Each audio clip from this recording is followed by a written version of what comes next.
Hello friend, let discuss current affairs of November 18। Question number 1। प्रधानमंत्री नरेंद्र मोदी ने statue of peace का अनावरण किस राज्य में किया है?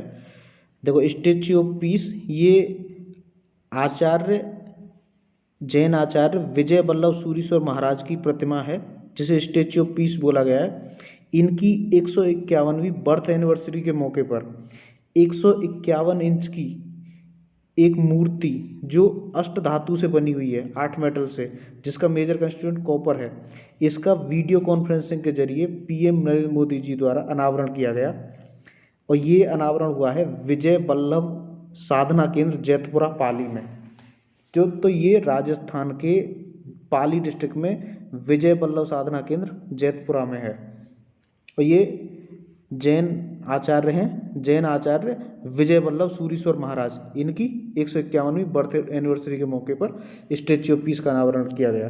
तो ये एक स्टेच्यू ऑफ पीस जो 151 इंच की है, और इससे पहले एक और बन चुकी है स्टेच्यू ऑफ यूनिटी, जो सरदार वल्लभ भाई पटेल से संबंधित है, गुजरात राज्य में।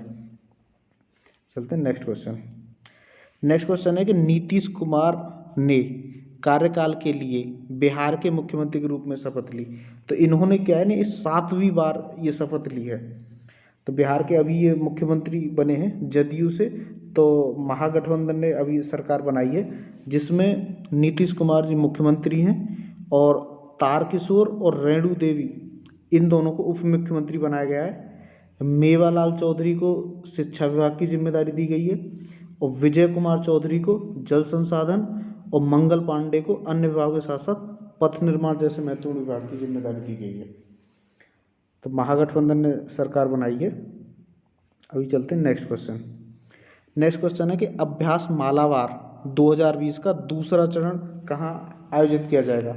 देखो, अभ्यास मालाबार 2020 का जो पहला चरण है, फेज 1 तो हुआ बंगाल की खाड़ी में, और दूसरा चरण हो रहा है ये नॉर्थ अरेबियन सी में।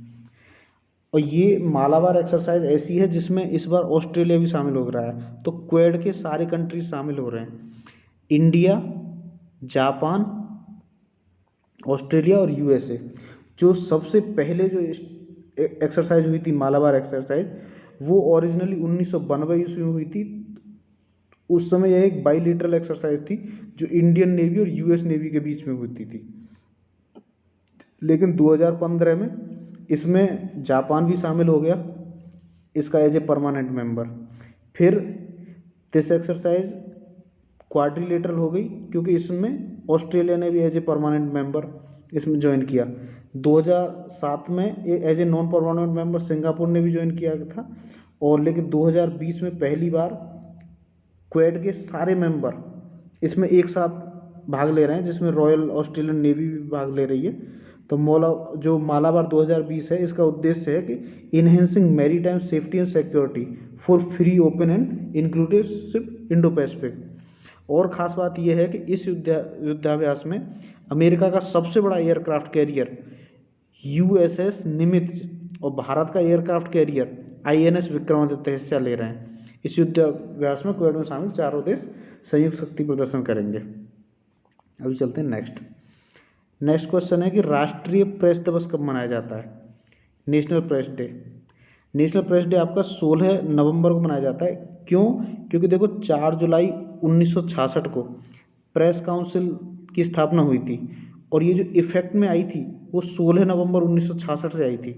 इसीलिए 16 नवंबर को नेशनल प्रेस डे के रूप में हर साल मनाया जाता है। नेक्स्ट क्वेश्चन देखते हैं। नेक्स्ट क्वेश्चन, भारत के 15वें वित्त आयोग के अध्यक्ष कौन है? तो भारत के 15वें वित्त आयोग के अध्यक्ष NK सिंह हैं। अच्छा, 15वें तो ये न्यूज़ में इसलिए क्योंकि इन्होंने अभी एक रिपोर्ट सबमिट की है, जो 15th finance commissioner submit its report to president. और द कमीशन के जो चेयरमैन NK सिंह, और उनके साथ थे accompanied by Ajay Narayan Jha, Anoop Singh, Ashok Lahiri, Ramesh Chand for the report submission to the president. The report is expected to be presented to the Prime Minister Narendra Modi soon and will be available in the public domain once it is tabled in the parliament by the government along with an action taken a report on its recommendation. इस report ने जो पहले जो दिया था कि पहले भाई जो पूल था जीएसटी का पूल के मतलब 42% उसको जाएगा टैक्स शेयर स्टेट्स को, इसने 41% किया था इससे पहली जो रिपोर्ट दी थी। अभी चलते हैं नेक्स्ट क्वेश्चन है कि किस आईआईटी ने कुशल पिंसर उत्प्रेरक प्रणाली तैयार की है जो बायोमास कचरे को मूल्यवान रसायनों में बदल देता है? तो ये आईआईटी गुवाहाटी ने तैयार की है। Researchers eight IIT Indian institute of technology Guwahati have formulated efficient pincer catalytic system that transform industrial biomass waste into valuable chemicals। Next question देखते हैं। हाल ही में सौमित्र चटर्जी का निधन हो गया, वह किस क्षेत्र से संबंधित है?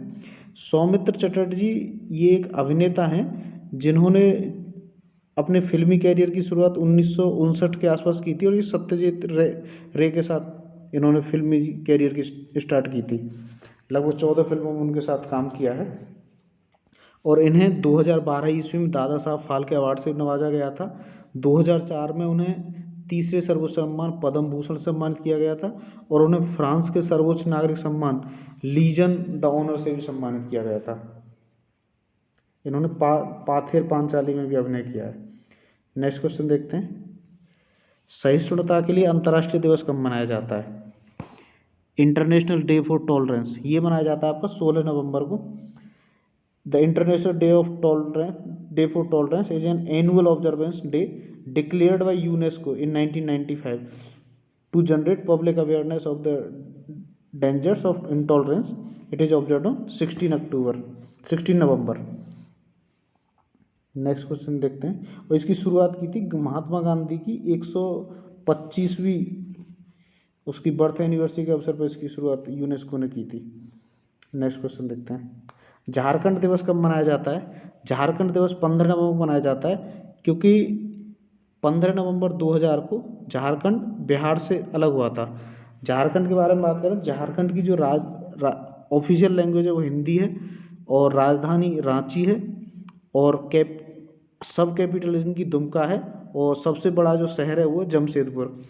झारखंड ने इस बार अपना ये 21वां जन्मदिन मनाया और 20 साल पहले 15 नवंबर 2000 को झारखंड अस्तित्व में आया था। बिहार को विभाजित कर झारखंड एक नए राज्य का निर्माण किया गया था और इसके निर्माण में तत्कालीन प्रधानमंत्री अटल बिहारी वाजपेयी का अहम योगदान रहा है। उस समय क्या है ना,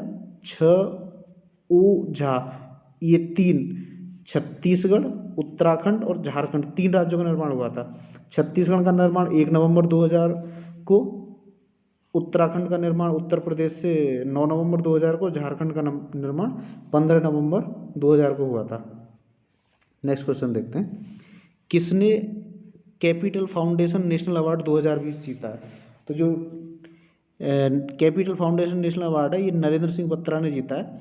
नरेंद्र बत्रा ये भारतीय ओलंपिक संघ के अध्यक्ष हैं। इनको कैपिटल फाउंडेशन नेशनल अवार्ड 2020 से सम्मानित किया गया। बत्रा को 4 दशकों तक खेल में अपना योगदान देने के लिए सम्मान दिया गया है। बत्रा को बधाई देते हुए हॉकी इंडिया के अध्यक्ष जो अभी हैं ज्ञानेंद्रो निगुम्बम जो मणिपुर से हैं ने लिखा, भारत में खेल प्रसारण पेशेवर लाने उनका जो रोल रहा है, सभी खेलों को आगे ले जाने उनकी जो भूमिका रही है उसे देखते हुए वह इस सम्मान के हकदार हैं। तो ये अभी नरेंद्र सिंह बत्रा को मिला है। So this is for the day.